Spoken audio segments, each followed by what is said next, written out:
علیکم ورحمۃ اللہ وبرکاتہ۔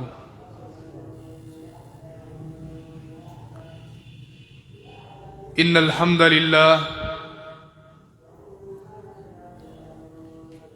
الحمد للہ نحمده ونستعینه ونستغفره ونعوذ باللہ من شرور انفسنا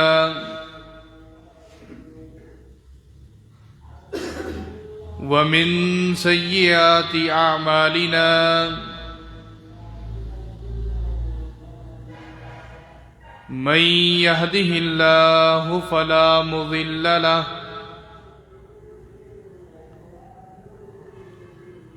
ومن يضلل فلا هادي له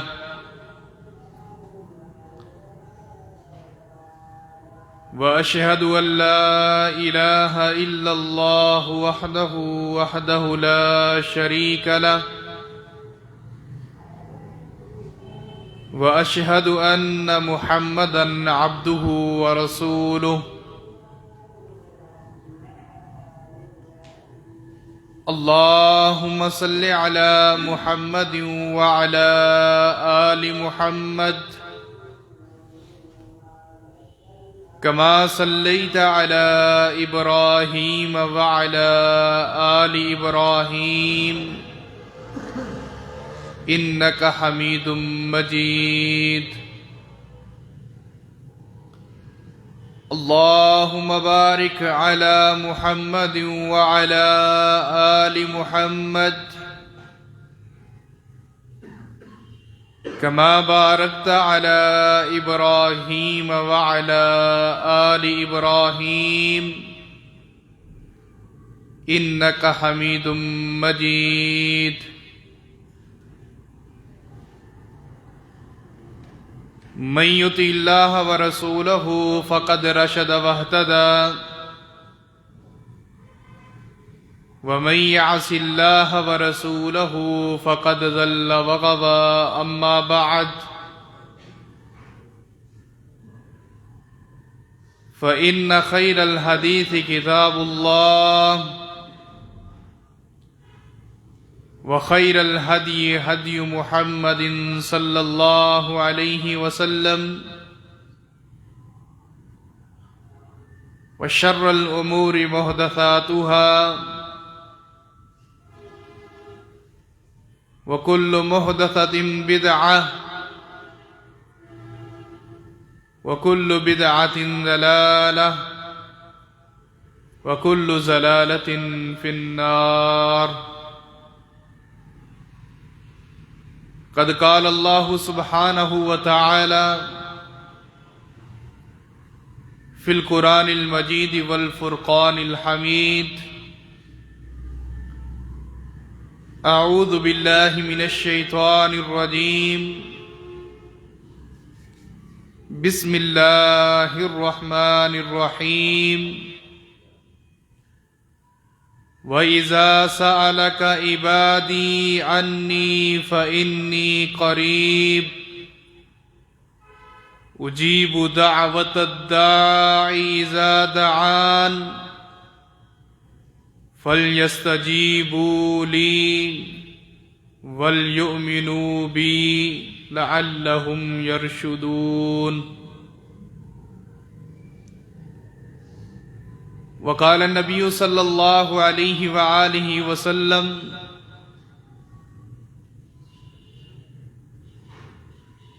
إذا دعا أحدكم فليقل في دعائه يا حي يا قيوم برحمتك أستغيث رب اشرح لي صدري ويسر لي أمري واحلل عقدة من لساني يفقهوا قولي رب زدني علما رب زدني علما اللهم رب زدني علما اللهم إني أسألك علما نافعا اللهم إني أعوذ بك من علم لا ينفع وزدني علما. صدق الله العظيم وصدق رسوله النبي الكريم ونحن على ذلك لمن الشاهدين والشاكرين والحمد لله رب العالمين.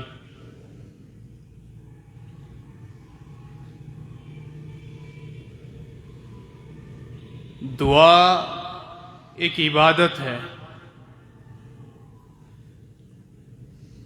اور عبادت صرف اللہ کی ہوتی ہے. عبادت کا تعلق اللہ کی ذات اور اللہ کے علاوہ کسی کی نہیں ہو سکتی. ہماری زبان پر اکثر یہ شکوہ رہتا ہے، ہم دکان پر بیٹھے تو تب بھی یہ شکوہ ہے، کاروبار کر رہے ہیں تب بھی شکوہ ہے، سفر کر رہے ہیں تب بھی یہ شکوہ اپنی زبان پر ہے، گھر میں بچوں کے ساتھ بیٹھے ہیں تب بھی یہ شکوہ اپنی زبان پر ہے. اگر ایک مریض اپنے بستر مرگ پر لیٹا ہے، اس کی زبان پر بھی یہ شکوہ جاری ہے. شکوہ کیا ہے؟ اللہ ہماری نہیں سنتا، اللہ ہماری دعا قبول نہیں کرتا، فلانے کو یہ دے دیا، فلانے کو اتنا دے دیا، میری دعا پتہ نہیں کہاں جا رہی ہے.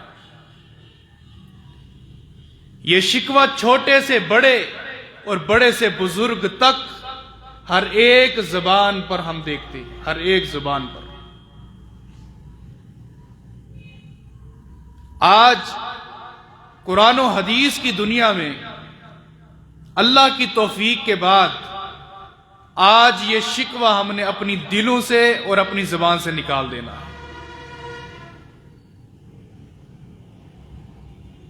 دعا ایک عبادت ہے، اور ہر ایک عبادت کا تعلق اللہ کی ذات کے ساتھ ہے. صحیح مسلم کی حدیث ہے، رسول رحمت صلی اللہ علیہ وآلہ وسلم جمعہ پڑھانے کے لیے مسجد نبوی میں تشریف لائے. نبی علیہ الصلوۃ والسلام آ کر ممبر پر بیٹھ گئے. ابھی خطبہ شروع نہیں ہوا، آپ کھڑے نہیں ہوئے، اچانک کیسے ایک سائل، ایک بدو، ایک دیہاتی مسجد نبوی میں داخل ہوا. نبی علیہ الصلوۃ والسلام کے قریب آ کر ٹھہر گیا، اور آپ علیہ الصلوۃ والسلام کے کان میں بات کی. کان میں کیا کہا؟ یہ بتائیں کہ اللہ سے جب ہم دعا کریں، دعا اونچی آواز سے کریں یا دھیمی آواز سے کریں؟ اللہ قریب والے کی سنتا ہے یا دور والے کی سنتا ہے؟ اللہ کے سننے کی کیفیت بتائیے، ہم اس کے مطابق دعا کریں. نبی علیہ الصلوۃ والسلام ابھی اس بدو کی بات کو سن رہے ہیں. اچانک نبی علیہ الصلوۃ والسلام ابھی ممبر سے اٹھ ہی رہے تھے، جبرائیل امین تشریف لے آئے. جبرائیل امین نے آ کر نبی رحمت صلی اللہ علیہ وسلم کے پاس سورۃ البقرہ کی یہ آیت کریمہ، آیت نمبر 186 نازل کر. اس بدو کے سوال کو اللہ نے قرآن کے اندر نقش کر دیا. فرمایا وَإِذَا سَأَلَكَ عِبَادِي